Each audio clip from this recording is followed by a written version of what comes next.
Oh, vous êtes là vous?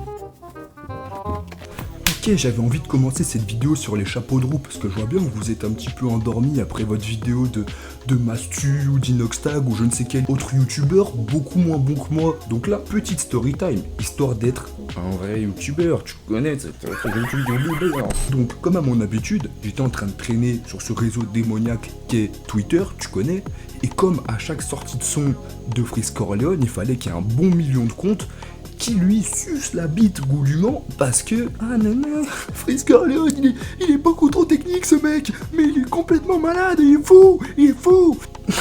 Et en plus dans ce son il y avait la punch sur Darmanin. Je sais même pas si j'ai le droit de citer son nom à lui sans me prendre un procès. Et rebelote quelques semaines plus tard avec l'EP de l'homme problématique du moment, 404 Billy. Mais s'il y a bien un truc qui m'a marqué avec ses sorties entre guillemets polémique, c'est bien que, bah les gars, vous en faites trop. Ok, je veux bien que ce soit des propos un peu subversifs, un peu agressifs, mais pour moi, c'est à des années-lumière de ce qui a pu être fait dans le rap auparavant. Et même en ce moment d'ailleurs, petite parenthèse, mais écoutez Made in France de Medine si vous voulez des punchs qui dénoncent vraiment. Mais pour en revenir à nos deux polémistes, quand on les écoute, il y a un truc qui te saute à l'oreille directement et qui les relie. Ce truc en question, c'est que les deux sont nourris par le rap du plus gros roi sans couronne de l'histoire du rap français, Despo Ruti. Mais je sais que la majorité d'entre vous n'aime pas du tout ce mec pour la simple et bonne raison qu'il a décidé de faire caca sur une prod dans son feat avec Freeze Corleone sur LMF. Regarde pas les films de poules avec des femmes noires dedans, t'as pas le droit de te branler sur ta sœur. Ouais, mais il faut pas oublier qu'il reste avant tout un des rappeurs les plus marquants des années 2000.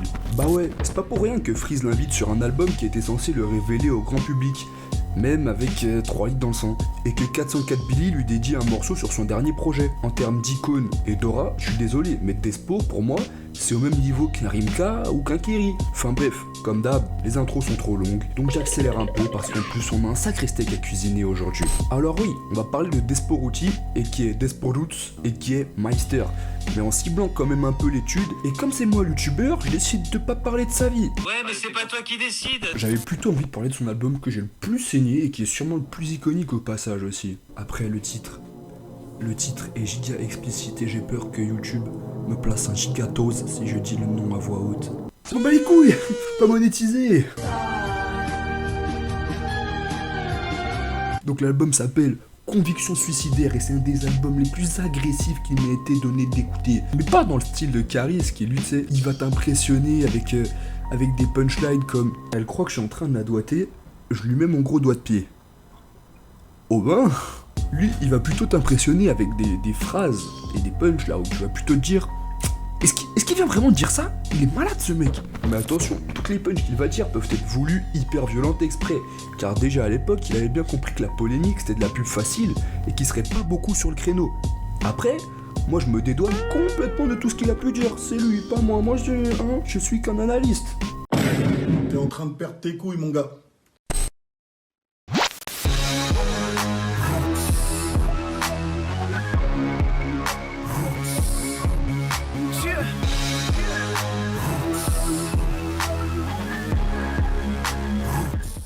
Un des sujets qui tient à cœur à Despo, c'est bien sûr le métissage. Ah non, ça c'est Bassem ça.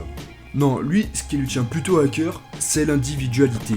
C'est d'ailleurs vachement connecté avec le monde actuel.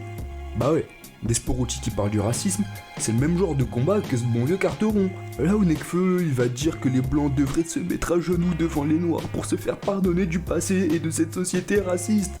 J'exagère, ne m'insultez pas, par pitié je rigole. Bah Despo, il va dire que c'est plutôt de la faute des noirs de pas se battre pour se mettre au niveau des blancs. C'est le principe de se sortir les doigts du cul, bah ouais. Bon, même si je suis forcément pas trop d'accord avec ce qu'il peut dire, c'est quand même un angle qu'on voit quasiment jamais dans les textes de rap. Et cette individualité, elle fonctionne en bien pour nous pousser à nous dépasser et à être la meilleure version de nous-mêmes, comme en mal. Donc, tout ce qui t'arrive en bien, c'est grâce à toi, mais tout ce qui t'arrive en mal, c'est aussi de ta faute.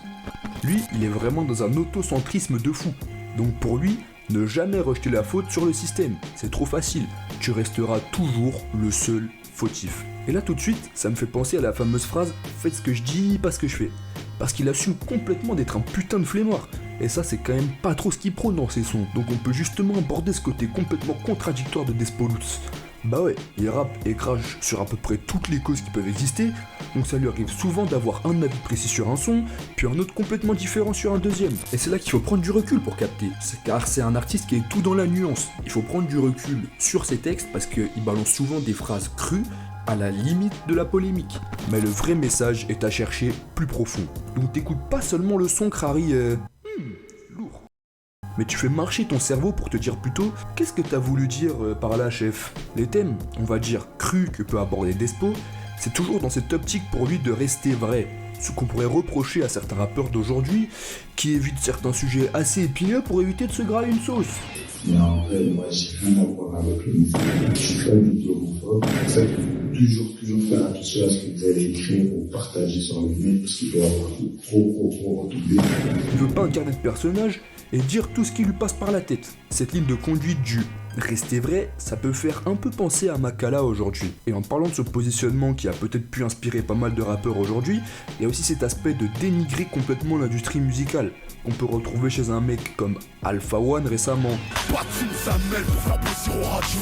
Je suis peut-être le rappeur le plus tard, mais aussi le plus progressif. Et bien sûr que s'il passe pas en radio, c'est justement à cause de ce qu'il peut dire dans ses sons, évidemment. Mais même si je vous l'ai décrit comme un aigri de fou qui crache sur tout ce qui bouge, il se limite quand même à des causes qu'il concerne et pour lesquelles il pense devoir se battre. Ceux qui trouvent mon rap n'est pas assez fédérateur, dealer, je suis pas opportuniste, je m'invente pas de combat. Sur ce souci de la nuance, on peut parler de son rapport ultra complexe avec ce cher pays qu'est la France. Il a une relation un peu amour-haine avec elle.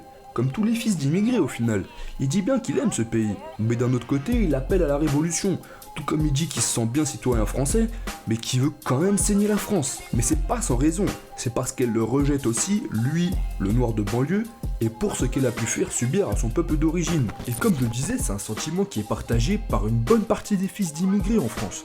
Le pays t'accueille et te fait croire ouais, t'es un des nôtres, et derrière tu galères à trouver un taf parce que tu t'appelles Kamara Wali. Toujours pour rester sur le thème de la France, qui dit pays dit forcément société, et qui dit société dit loi.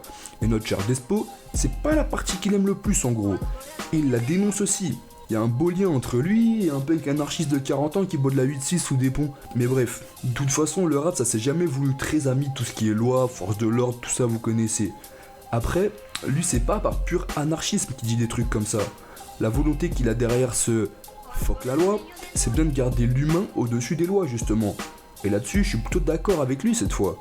Bah ouais, vaut mieux réfléchir à la personne qui est jugée plutôt qu'en appliquant bêtement un protocole sans réfléchir. Moi j'aime bien les rappeurs qui parlent de politique. Comme ça peut faire croire que mes vidéos elles sont un peu élevées intellectuellement alors qu'en vrai elles sont complètement vides.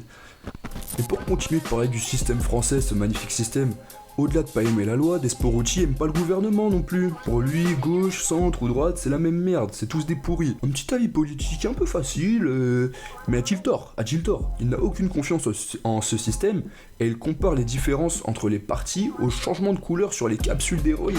Alors je serai assez subliminal pour que nos petits comprennent que la gauche, le centre et la droite, c'est la même. C'est comme le changement de couleur sur les capsules d'héroïne pour mieux tromper les polos, comme l'a fait Stringer Bell, mais au fond la taupe reste de la merde. Despo, comme il le revendique dans ses sons, c'est un habitant de la banlieue parisienne. Il n'hésite pas à balancer tous les genres de problèmes que peuvent connaître les habitants de ces quartiers. Bien sûr, il y a la classique. Pour nous, c'était le foot ou la musique, que t'as déjà entendu partout, je le sais. Et pour lui, ce cliché, il dit qu'il se fait bien vite rattraper par la réalité et que ça finit généralement un petit balai entre les mains. Et ça, c'est lié à un point qu'il développe un peu plus tard dans l'album. C'est dur d'être embauché en étant un noir de banlieue. Et ça engendre beaucoup de problèmes, même psychologiques justement. Cette galère à trouver du travail, ça l'a poussé à boire, fumer, et après malheureusement il le dit, il y a Claireté qui propose d'embaucher. Je veux un bon shit.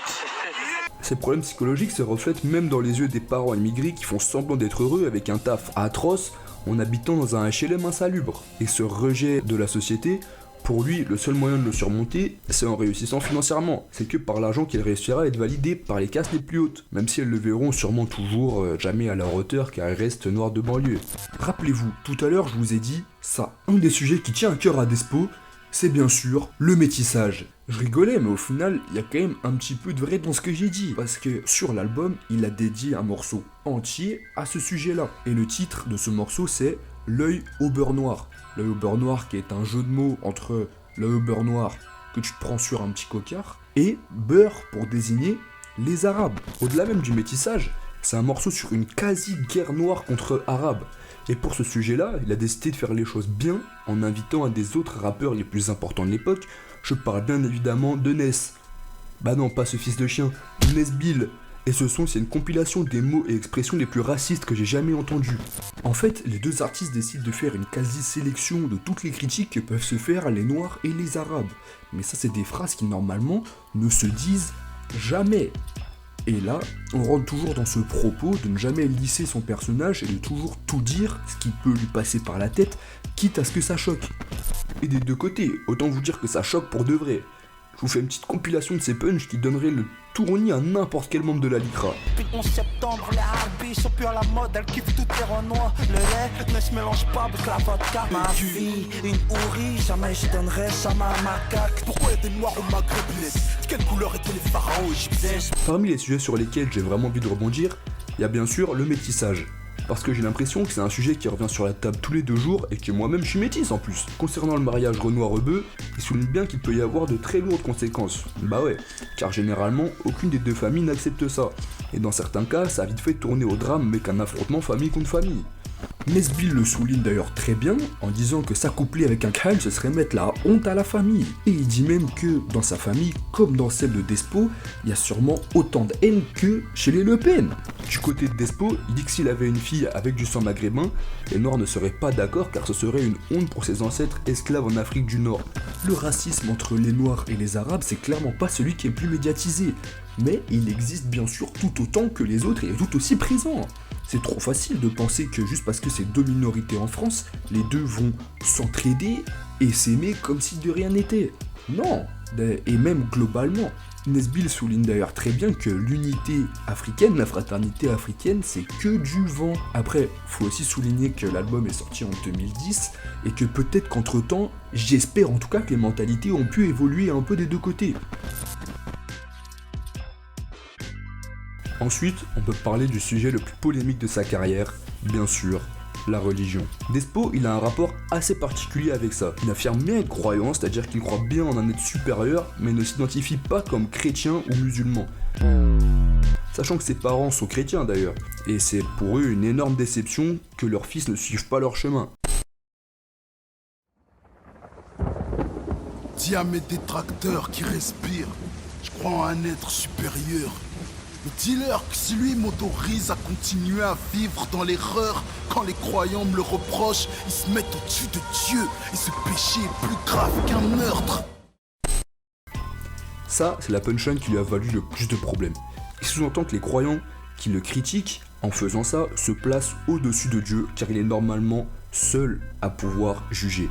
Donc le seul moyen de jugement, ce sera tout bonnement ses actes. Donc ouais, on peut interpréter des choses aussi bien positives et négatives sur ça. On peut par exemple l'interpréter en disant que la religion ne fait pas tout dans la bonté et la pureté d'une âme. Parce que ouais, on les connaît les mecs qui se pensent intouchables, parce qu'ils prient tous les soirs et qui vont à l'église le dimanche, alors que derrière ils n'hésitent pas à faire tourner des mineurs dans les caves les plus sombres de leur bâtiment. Après, pour ce qui est du côté négatif, on peut bien sûr dire que la punchline de Despo est assez irrespectueuse envers la religion qui pourtant tient une place très importante dans le cœur de beaucoup d'entre nous, dont moi. Après, il le dit lui-même. Je suis trop con et trop fou pour les bancs de l'église. C'est ça le truc avec lui. Il est toujours sur la limite entre irrespect total et message maladroit. Pour lui, il ne veut blesser personne. Je m'excuse de ne pas vouloir présenter d'excuses. Ce serait avouer l'intention de nuire que je n'ai jamais eue. Et dit bien qu'il y a en grande majorité du bien dans la religion. C'est pas pour rien qu'il est devenu juif après. Je crois que dans la spiritualité y a du bien mon pote. Je l'ai vu changer des gens crapuleux sans foi ni loi en homme. Ce petit bordel de message, il est pas rectifié par le fait qu'il change de discours tous les 3 sons, notamment sur l'Afrique. Enfin, j'exagère, faudrait plus parler de nuances. Il peut se définir comme africain sur un son, dire qu'il aime la RDC et le Zaïre, puis après sortir des punchs comme « Je suis moins pro-black que tu le penses, je donne à mon bled que des vacances, je couche avec des blanches ». Ça en plus, ça vise aussi une bonne partie des fils d'immigrés qui se disent africains, mais plutôt que de retourner au bled des étés, ils préfèrent faire du jet ski à Dubaï, oui on vous voit. Et ces petites punches un peu assassines, comme vous avez pu le voir, c'est un peu la spécialité de la maison avec Despo. Il le dit lui-même. Si la vérité blesse, c'est pas une bouche que j'ai, c'est un chlasse. Donc il se voit un peu comme une sorte de déterreur de vérité enfouie que personne ose dire. Et ça, il sait très bien que ça va lui apporter que des problèmes. C'est pour ça qu'il dit que ceux qui disent la vérité sont pris pour des fous et lynchés médiatiquement. Et que ceux qui éveillent les consciences se font éliminer. En citant les exemples de Sankara et Lumumba. Et en parlant des médias d'ailleurs. Le sujet des noirs à la télé, c'est un truc qui est même revenu chez Alpha One récemment. Et Despo Lutz, et qui est Meister, nous dit bien que les noirs ouverts aux médias écartent peut-être un peu trop les cuisses pour faire plaisir aux patrons blancs. Depuis tout à l'heure, je cite pas mal de mots qu'on peut connaître de notre société et qu'a pu citer Despo. Et face à tout ça, il n'y a qu'une seule solution pour lui, la réaction. C'est bien pour ça que je vous ai dit au début qu'il prenait la révolution. On aime la France, on plaide le crime passionnel. C'est mort, l'heure des représentations. Bien sûr que sur ces paroles-là, Desporuti fait surtout référence aux violences policières. Violences policières que connaissent bon nombre de Français, dont particulièrement les habitants de banlieue. Et du coup, face à cette violence qu'il subit, lui, la réaction qui lui reste, c'est de riposter, de réagir, de soulever. Et même, on peut appliquer ce message-là globalement, pas forcément en se focalisant sur le sujet des violences policières, mais en appliquant globalement ce fait de riposter face à ce qui nous est infligé. Mis en avant le développement personnel, le fait de ne pas se laisser faire face à ce monde qui nous entoure, et surtout d'apprendre à lire, déjà tout court, faire des études, etc., mais surtout lire entre les lignes tel un shinobi de Konoha de bas niveau. De par son rap, apprendre avec des grosses pincettes pour le comprendre. Son agressivité lyricale cache un fond de vérité à trouver, faut diguer un peu. Mais là, justement, depuis le début de la vidéo, on fait que parler de ses lyrics. Mais attention les puristes, ouvrez grand vos esgourdes, le rap c'est avant tout de la musique, ah fallait le dire. Donc il faut aussi traiter des flots de Monsieur Routy par exemple. Et là-dessus, il est assez bon, c'est pas non plus prodigal mais il se débrouille. Et vu que le message a une place très importante dans sa musique, il adopte généralement un flow très articulé. Au contraire d'Ateyaba, fils de chien, c'est quoi cet album? Ce flow articulé permet de bien tout comprendre, mais des fois, à vouloir rapper comme ça, il peut lui arriver de se retrouver légèrement hors beat, même si ça peut très bien être complètement fait exprès, on n'est pas dans sa tête. Après, toujours sur son flow, compliqué de pas remarquer la manière dont il roule les airs quand il veut. Et ça, il l'a plus ou moins expliqué dans une interview à l'époque par le fait d'être noir. En s'adressant aux jeunes de banlieue qui se foutaient de sa gueule là-dessus, il a rappelé que c'est à la base l'accent de leurs parents immigrés qui est comme ça, et que du coup c'était juste honteux de se moquer de ce dit accent, tu captes. En ce qui concerne les beats, c'est du assez classique pour l'époque, ça fait que l'album a pas super bien vieilli à la réécoute, mais ça reste quand même tout à fait correct, on va pas s'en plaindre. Mais après il y a bien le beat de rédemption, un peu bouncy, agréable à l'oreille, qui carry tout. Pardonnez-moi si je commets des erreurs, je suis un enfant du divorce, je suis moi-même une erreur. Enfin bref, Conviction suicidaire, c'est une pierre considérable à l'édifice du rap français. Comme toujours, il pourrait être renié, dévalorisé, dénigré à cause de son côté cru et des propos tout ce qu'il y a de plus choquant qu'a pu tenir Despo dans l'album. Et ces mêmes propos, c'est ce qui lui a valu d'être complètement isolé dans l'industrie du rap après. Bah ouais, personne veut collaborer avec un mec aussi problématique. Tu vas juste fumer ta carrière et t'attirer tous les problèmes qu'a déjà ce mec. Mais alors, pourquoi cet album? Pourquoi? Despo il savait très bien qu'il allait signer son arrêt de mort dans cette industrie musicale qui va si vite aujourd'hui. La réponse est dans le titre, c'est ses convictions suicidaires. Il savait que ses convictions lui vaudraient que des soucis, mais dans sa tête, il préfère rester vrai que devenir un esclave lisse de cette industrie. Cet album peut donc bien être vu comme un suicide commercial. En effet, en privilégiant ses idéaux, notre rappeur a tué lui-même sa carrière. Et ça s'observe même dans la suite de sa carrière. Parce que là, j'aurais aimé vous dire que Despo restera toujours un homme droit et qu'il aura une carrière radieuse, et que du coup ses convictions auraient finalement fini par payer. Mais malheureusement, toutes les histoires ne finissent pas bien.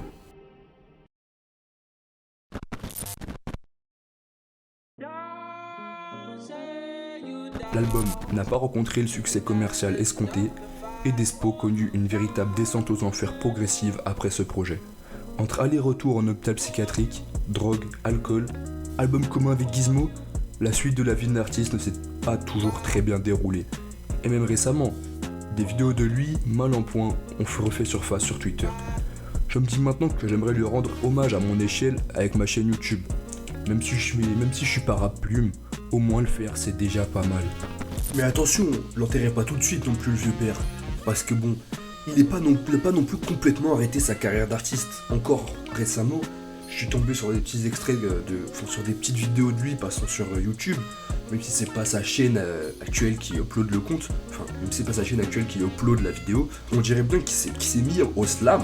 Et le dernier titre, Vautour, c'est vraiment une tuerie. Même si on sait très bien que les années ont été assez difficiles avec lui, il a toujours gardé cette âme d'artiste et on sait que son talent d'écriture ne le quittera jamais.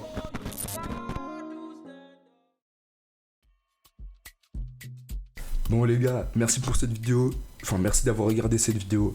Elle m'a pris un temps fou à faire, vous imaginez même pas sa mère. En plus là, dans la vidéo, j'ai parlé même pas de...